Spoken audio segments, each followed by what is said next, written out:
sobat muda yang berbahagia. Pada kesempatan ini saya akan mengawali dengan membacakan kitab suci Dhammapada syair 82. Bagaikan danau yang dalam, airnya jernih dan tenang. Demikian pula batin para bijaksana menjadi tentram karena mendengarkan Dharma. Bapak Ibu, sobat muda, ya kalau boleh saya katakan sebagai pejuang-pejuang Dharma, langkah kita masih panjang.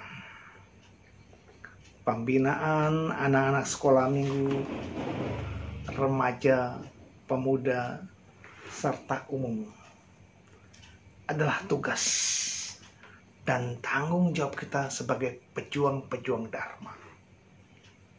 Kita harus memberikan pembinaan lebih dini kepada para generasi penerus kita. Bapak Ibu sobat muda,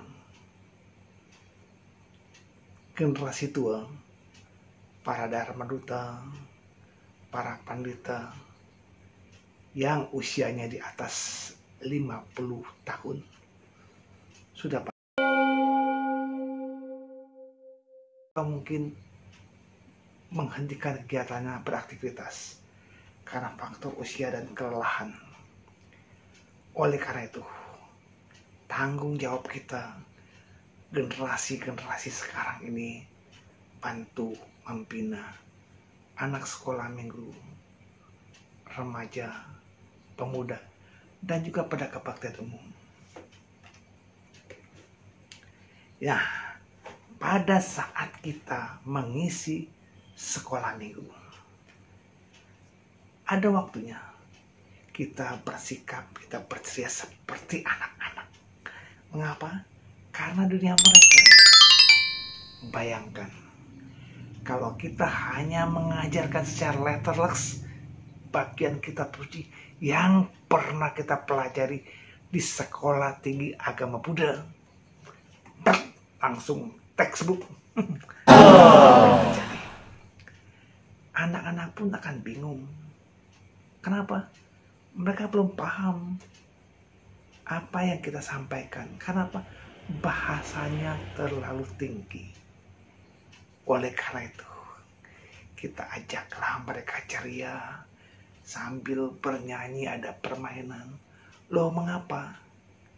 Karena anak-anak sekolah minggu ingin ceria. Tentu daya tangkap mereka pun sangat terbatas. Okelah kita bernyanyi, okelah kita bermain. Tapi kalau bosan bagaimana? Kenapa? Dunia mereka cepat bosan. Oleh karenanya kita punya banyak variasi. Plan A, plan B. Ada bermain, ada bernyanyi, ada serius, ada tanya jawab. Mengapa? Itulah bagian dunia mereka. Apalagi bila para pengasuh sekolah minggu atau mungkin para penceramah punya kemampuan dalam hal teknik-teknik bercerita yang baik, yang mumpuni, akhirnya bisa jadi acara mereka jadi menarik. Itulah, kita buat sesuatu yang berbeda. Ini ketika anak-anak, memang anak sekolah minggu ada yang TK, kelas 1, 2, 3 SD dipisahkan. Karena apa? Oh, kita belum sanggup. Ada kakak pengasuh yang memang sudah spesialisasikannya acara ke sana, permainan. Nah, kita ngisi yang SD kelas 3, 4, 5, 6 dan mungkin SMP. Ya, kalau remaja pasti SMP, SMA. Tentunya pada masa-masa remaja kita pun harus menyesuaikan dengan topik-topik kehidupan mereka. Inilah. Bukan maksud saya menggurui, tetapi kita berbincang-bincang.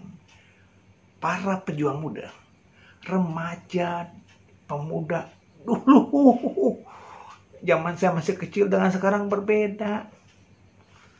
Kenapa? Oh, beda sekali. Saya masih bisa disuruh begini, begitu, begini. Tapi sekarang berbeda. Apalagi ya sekarang ini dengan kondisi kita masih online, Zoom meeting ya. Akhirnya kita pun harus merubah. Mencari bentukan-bentukan yang formatnya berbeda. Seperti apa yang mereka inginkan. Topik, cara pembawaan, atau mungkin ada games-game yang mereka inginkan melalui media online. Kita harus belajar. Jangan sampai kita kehilangan. Kenapa? Mereka jenuh, mereka bosan. Jangan anggap remeh. Kalau para remaja, para pemuda sudah malah ikut kebaktian karena monoton, materinya monoton, akhirnya bubar. Oleh karena itu kita harus belajar menggali. Memang kita bisa menyampaikan topik tentang riwayat Sang Buddha, hukum-hukum kesenyataan, atau materi yang lebih berat lagi seperti Abhinama atau Winaya atau kebikuan, tetapi dengan gaya bahasa mereka. Apalagi sebenarnya Katina, kita sampaikan Katina dari sudut pandang umat Buddha. Boleh tanya pertanyaan satu persatu. Oleh karena Bapak Ibu Sobat Buddha, kita sekarang mencari solusi seperti apa paparan Dharma yang ingin mereka terima. Ya, tentu ya dengan cara yang berbeda. Oleh karenanya Bapak Ibu, para pejuang muda, cobalah kita buka diskusi. Memang kita punya tokoh-tokoh seminar, talk show punya. Tetapi ingat, umat kita bukan itu aja. Ada yang di pelosok-pelosok, di wihara-wihara, di gang-gang ya. Ini mereka belum tersentuh Dharma. Semoga apa yang kita sampaikan mendalam ke hati mereka. Apa itu makna berlindung kepada Buddha, makna berlindung kepada Dharma, makna berlindung kepada Sang, meresap ke dalam batin mereka. Sampaikanlah dengan bahasa yang ringan. Kenapa? Mereka butuh bimbingan. Ketika para remaja masih mencari diri, who am I? Siapa saya? Nah, kalau pemuda remaja tadi menemukan pas di wihara yang cocok, ajaran yang pas, penceramah yang cocok, akhirnya dia bisa berbahagia.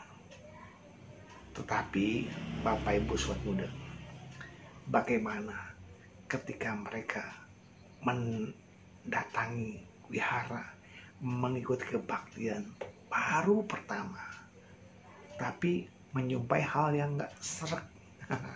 Oleh karenanya kita sebagai pejuang-pejuang muda, ajarkanlah Dharma yang indah pada awalnya, indah pada pertengahan, dan indah pada akhirnya.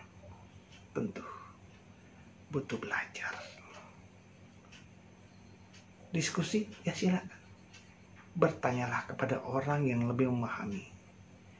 Baik itu ajaran dalam arti kitab suci yang kita baca, lalu cara pemaparan dharmanya, kemudian gali apa yang anak sekolah minggu, remaja, pemuda inginkan saat itu, saat ini. Topik apa, paparan apa yang pas dengan problem pada saat itu. Nggak salah kita bicara Waisak, Asada, Katina, Magapuja, tidak salah. Dan memang harus, tetapi dengan bahasa kekinian. Bukan terlalu mengawang-awang ke langit. Ya perlu, kita perlu dan mampu. Kita wajib juga menjelaskan 31 alam kehidupan. Tentu dengan teknik yang seperti apa agar menarik. Kita ramu, kita racik akhirnya bisa kita sampaikan. Semoga ulasan singkat ini akan mampu